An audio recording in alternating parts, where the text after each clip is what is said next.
Hello, it's Jeannie. How are you? It's good to see you here, and I do see you. What do you think of the title of this video? How ignorant are you? Well, what that really means is it's about this book. I'm going to do a little reading to you from just little quips and clips of it. And the name of it is The Book of General Ignorance. And everything you think you know is wrong. So I thought I'd put that to the test and throw out some questions and see if you know the answers, and I'll give the answers. But some of these things are really mind-blowing. I thought I knew, and I didn't.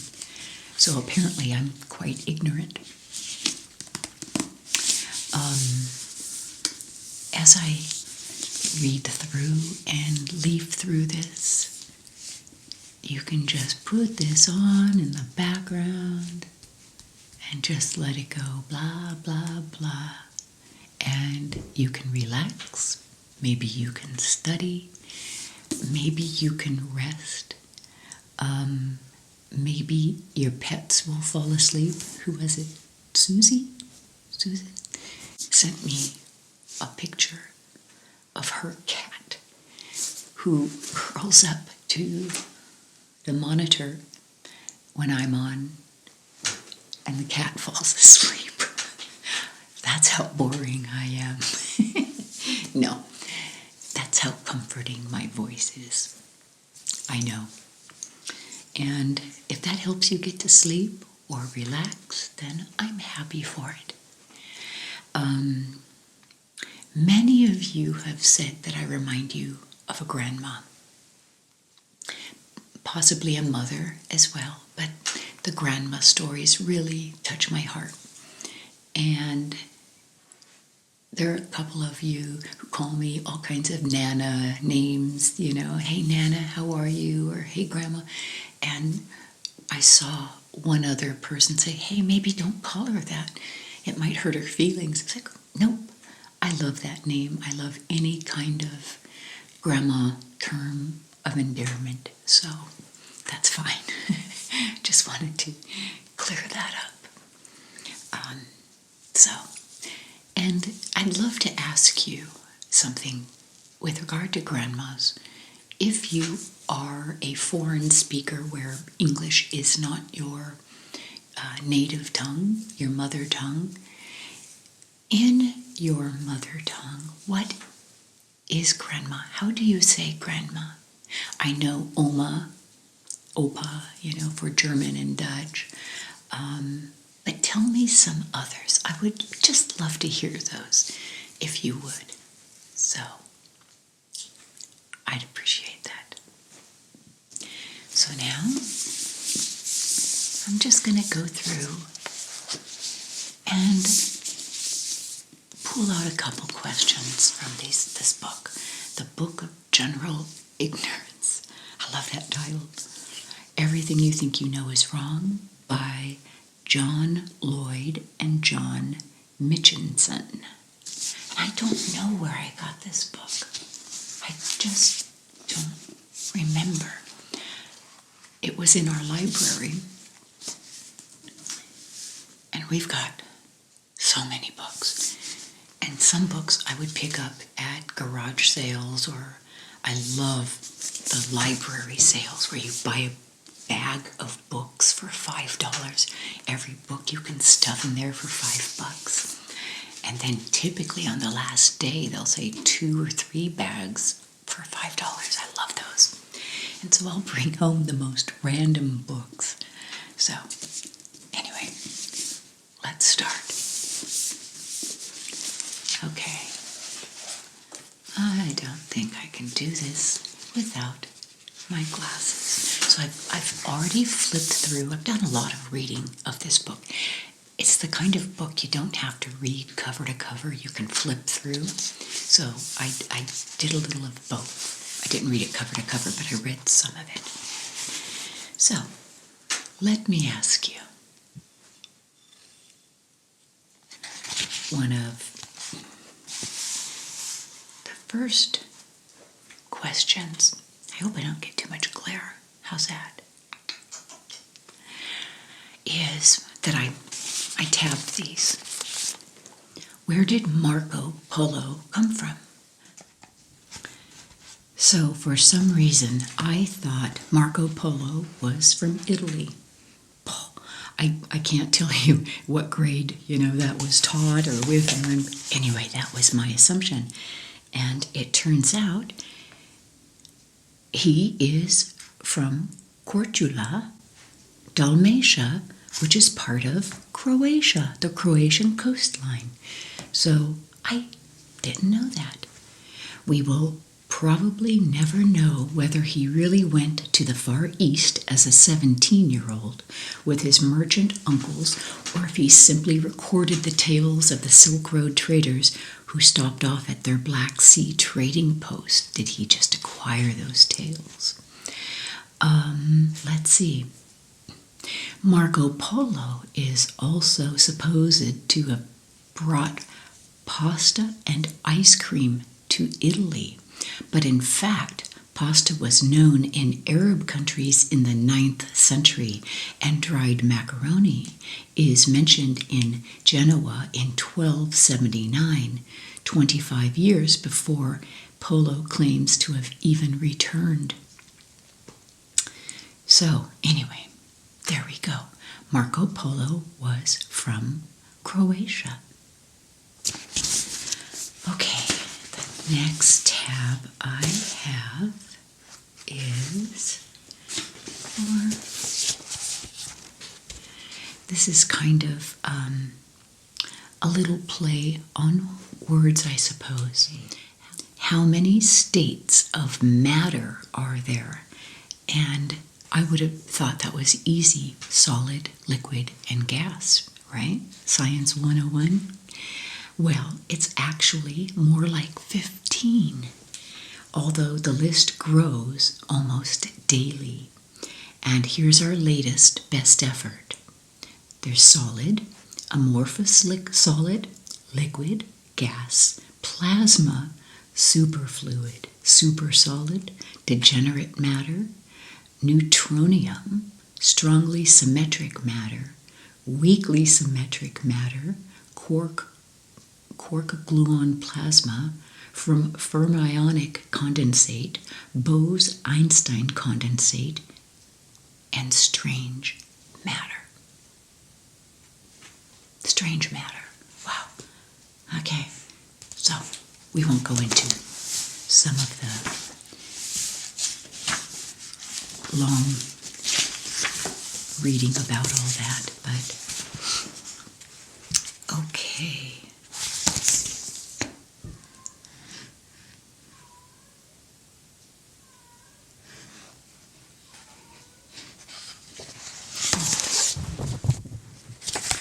Okay, I love this question. What would you use to overpower a crocodile? A paper clip. B, a crocodile clip. C, a paper bag. D, a handbag. Or E, a rubber band. Which would it be? So for crocodiles up to 6.5 feet long, an ordinary rubber band should be sufficient for you to make your escape. The muscles that close the jaws of a crocodile or alligator are so strong they have the same downward force of a truck falling off a cliff. But the muscles that open the jaws are weak enough for you to hold their mouths shut with one hand. So the technical difference between alligators and crocodiles is that crocs have a longer, narrower snout, eyes further forward, and their fourth tooth sticks out from their lower jaw. So, anyway, blah, blah, blah. I've heard to tell the difference between a crocodile and an alligator will see you later, and a crocodile will see you in a while.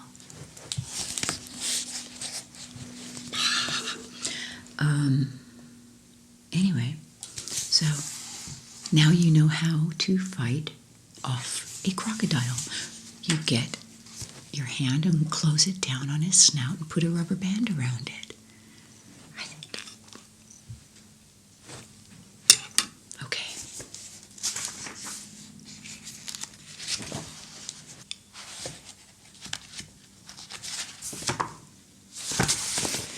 All right, here's a good one.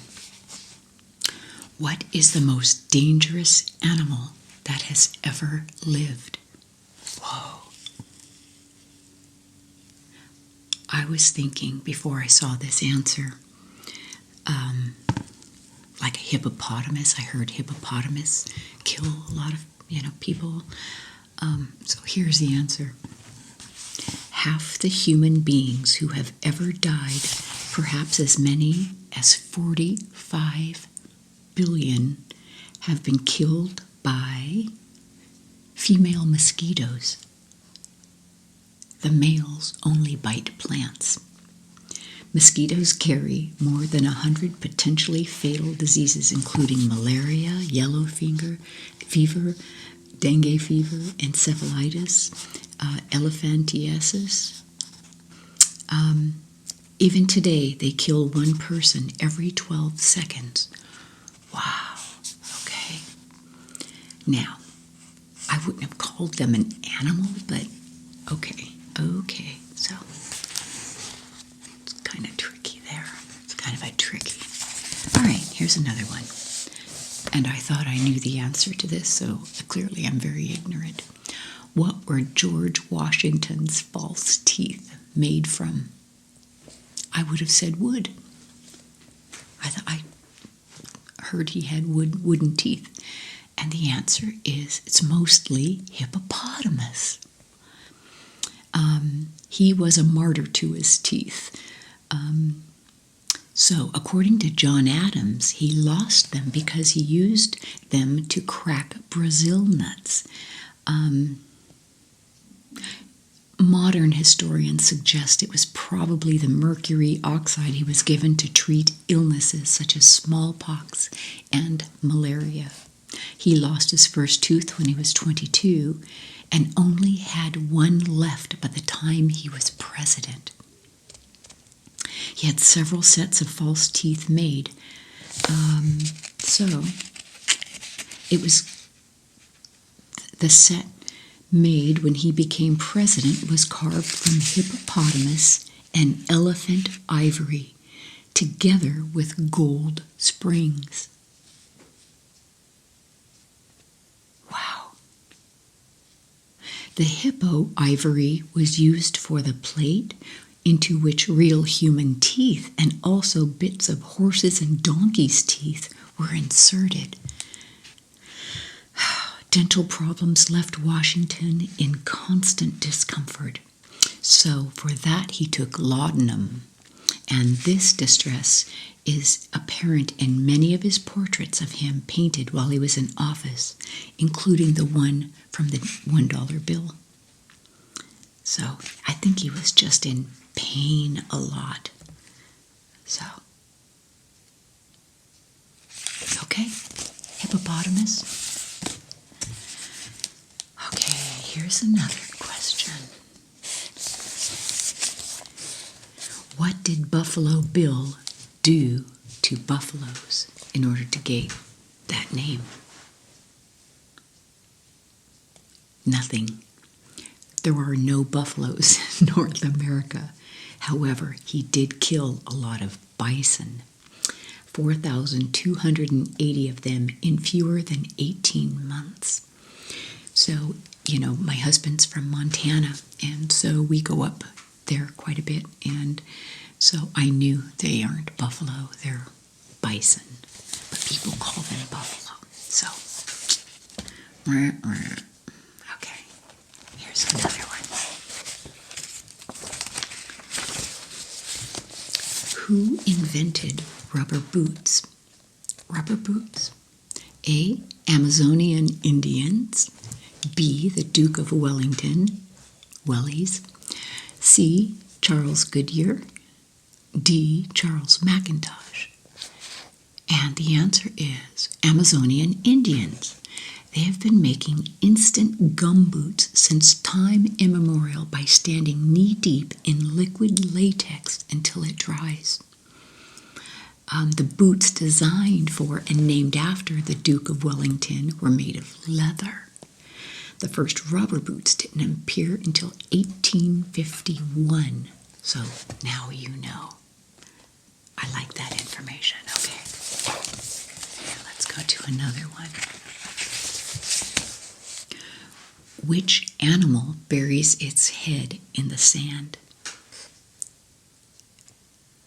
You said the ostrich? Wrong. No ostrich has ever been observed to bury its head in the sand. It would suffocate if it did. When danger threatens, ostriches run away like any other sensible animal. This is Apollo. Hi, baby. Anyway, so there you go. Hi, handsome boy. Hi, handsome boy. What is the most common bird in the world? The chicken. Okay, speaking of animals, what animal are the Canary Islands named after? And I would have said canary birds. And the answer is dogs.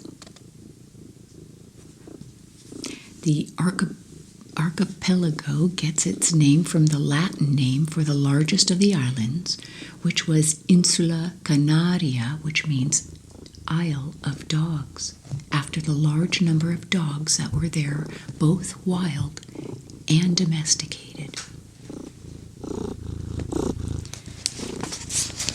Handsome boy, I'm going to torture you with kisses. That's what I'm going to do. I'm going to torture you. Oh, now you got lipstick on you. Sorry. Okay. What are we going to do? You can't be here. Okay.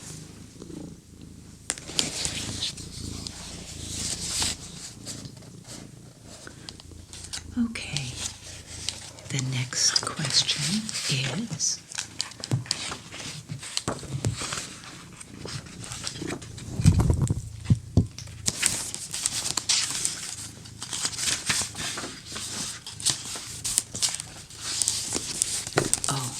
this one, for all you people in medicine, who discovered penicillin? I would have said Fleming, Sir Alexander Fleming, and he is a long way down the list. Bedouin tribesmen in North Africa have made a healing ointment from the mold on donkey harnesses for more than 1,000 years. So, there you go. In 1897, a young French army doctor called Ernest Duchesne rediscovered this by observing how Arab stable boys used the mold from damp saddles to treat saddle sores. And so he started conducting research about that. Anyway, that's just, Fleming coined the word penicillin in 1929. So, Bedouin tribesmen in North Africa. Now you know. Okay. Who discovered that the world was round? And the answer is It's not a who, it's a what. And the answer is bees. They worked it out first. Honeybees have evolved a complex language to tell one another where the best nectar is, using the sun as a reference point. And they can do this on overcast days and at night by calculating the position of the sun on the other side of the world. And this means they can actually learn and store information despite having a brain 1.5 million times smaller than our own Polo. So, listen to this.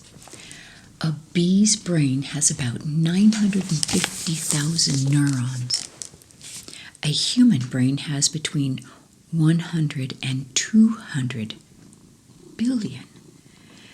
But they have an inbuilt map of the sun's movements across the sky over 24 hours, and they can modify this map to fit local conditions very quickly. That's amazing. And there's this whole bunch about bees and how they smell with their antenna. Oh, that is so cool. I love bees. I don't want to be stung by them, but I love them. Okay. Which has the largest brain in comparison to its size? A, elephants, B, dolphins, C, ants, or D, humans? And it's the ant. The ant's brain is about 6% of its total body weight. And if we were to apply the same percentage to humans, our heads would have to be nearly 3 times as large, making us all look like the Mekong or Morrissey. Wow. So we're about 2%, our brains are about 2% of our body weight. And then it says, ants are so much like humans as to be an embarrassment. They farm fungi, they raise aphids as livestock, they launch armies into war, they use chemical sprays to alarm and confuse enemies, they capture slaves, they engage in child labor, and exchange information ceaselessly. They do everything but watch TV. Okay. All right, here's another one. I love this question. What effect does alcohol have on brain cells? Good news, alcohol doesn't kill brain cells. It just makes new cells grow less quickly. I'm getting bitten here. You're so silly, you're so silly. This cat is clawing at my sweater, and this is cashmere, and I don't want him ruining it, snagging. Okay, the idea that alcohol destroys brain cells dates back at least as far as the temperance campaigners of the early 19th century, who wanted all alcoholic drinks to be banned, but it has no basis in scientific fact. Samples from alcoholics and non-alcoholics show no significant difference between the two groups. But it's more likely that alcohol interferes with the working processes of the brain. So don't drink too much. Okay, and then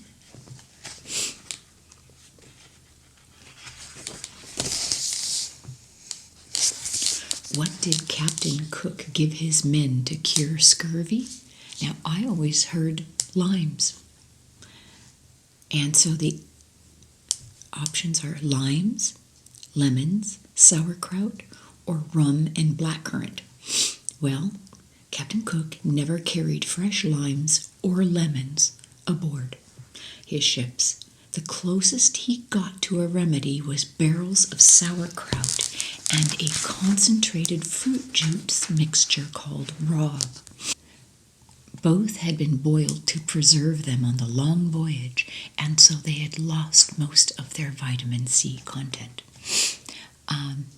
Cook had been dead for 20 years before the supply of lemon juice to British sailors became standard practice. So there's a whole long story about that. But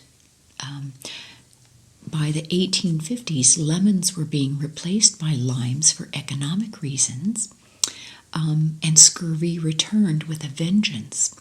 Ironically, limes contain very little vitamin C. So they went back to lemons. Okay, the last one. What was the first animal to be domesticated? Sheep, pig, reindeer, horse, or dog?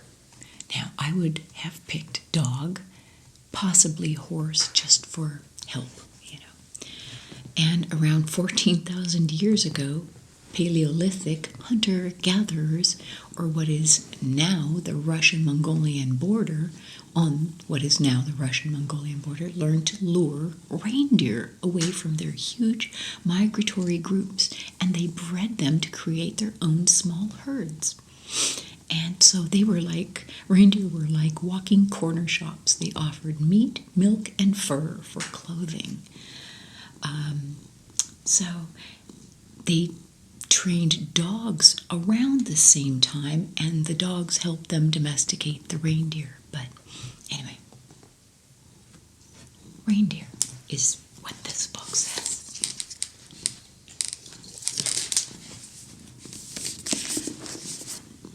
The General Book of Ignorance.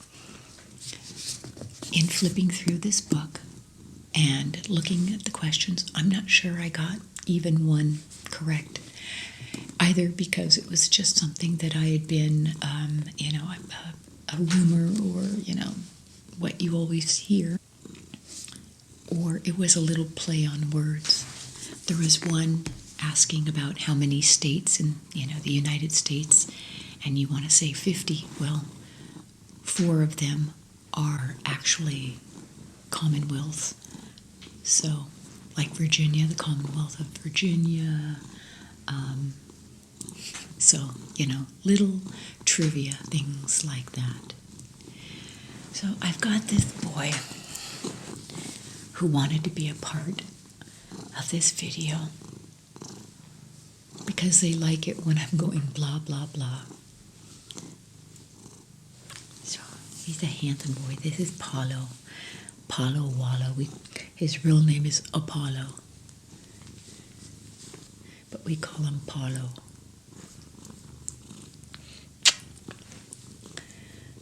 So,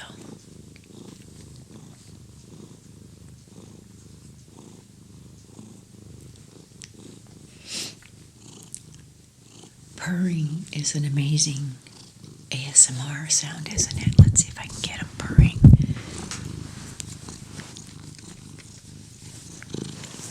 Oh, Palo, you're so handsome.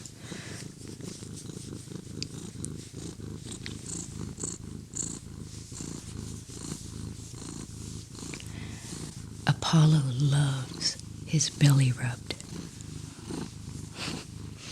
I'm going to zoom out so you can see this. Oh, it's Apollo. He loves his belly rubbed. We had a cat named Kaylani, and we had to put her down 2 years ago. And she was 21 years old. She hated her belly touched, and she would just pitch a fit.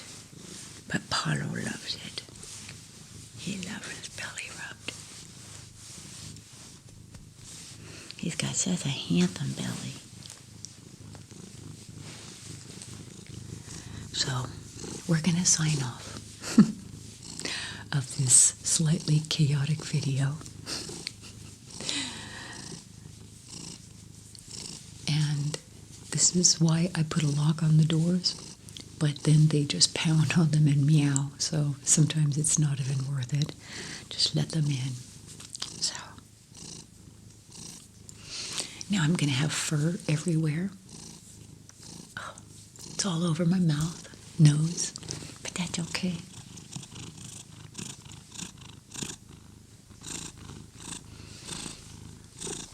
I'm going to sign off. I hope you learned a thing or two from my reading. This is just a blah, blah, blah video. Low content. Just something to tune into and relax by. And maybe learn a thing or two. I know I did. So, Paulo, say goodbye.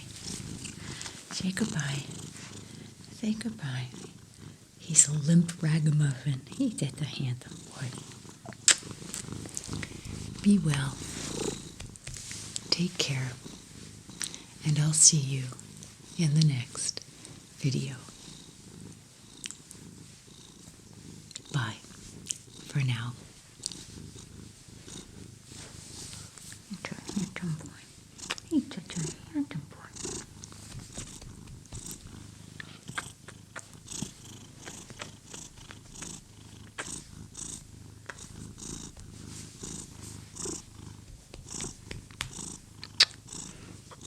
I love you.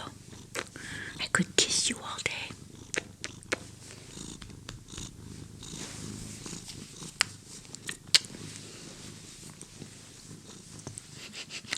He says you can kiss me all day. Okay, it's time. I gotta turn off the camera.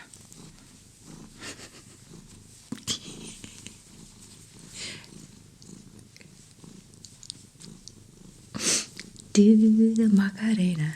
Oh, do do do do do do do do do do.